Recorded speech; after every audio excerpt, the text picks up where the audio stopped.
আমার যুবক ভাইরা হিন্দি সিরিয়ালে মত্ত হয়ে গিয়েছে, নাচ গানে মত্ত হয়ে গিয়েছে, যাত্রাপালায় মত্ত হয়ে গিয়েছে, নায়িকা গায়িকাদের পিছনে দৌড়াতে দৌড়াতে নিজের যৌবনকে শেষ করে ফেলতেছে।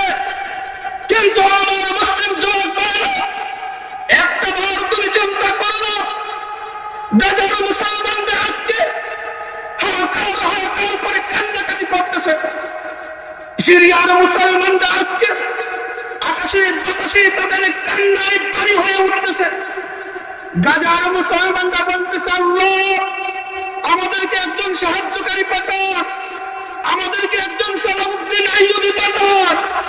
গাজার মুসলমানরা আল্লাহর কাছে বলতেছে, আল্লাহ একজন সালাউদ্দিন আইয়ুবী পাঠান, যেন আমাদেরকে মুক্ত করে, ইহুদিদের কবজা থেকে আমাদেরকে মুক্ত করে, ইহুদিদের হাত থেকে আমাদেরকে মুক্ত করে। কিন্তু বোঝা যাচ্ছে আর সালাউদ্দিন আইয়ুবী আসবে, আর সালাউদ্দিন আইয়ুবী আসবে না।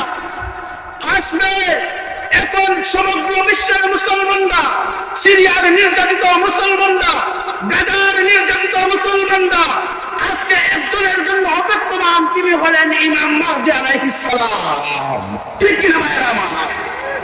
আজকে যেভাবে মুসলমানরা বিশ্বের সমগ্র প্রান্তে আমেরিকার হাতে মার খাচ্ছে, ইহুদিবাদী ইসরায়েলের হাতে মার খাচ্ছে, ইমাম মাহদী আলাইহিস সালাম এসে এই পৃথিবীতে খুদাই শাসন প্রতিষ্ঠা করবেন, এই পৃথিবীতে কোরআনের শাসন প্রতিষ্ঠা করবেন। পৃথিবীর প্রত্যেকটা ইঞ্চি ইঞ্চি মাটি আল্লাহ তাআলার হুকুমে নূরে নূরান্বিত হয়ে উঠবে। বলেন সুবহানাল্লাহ।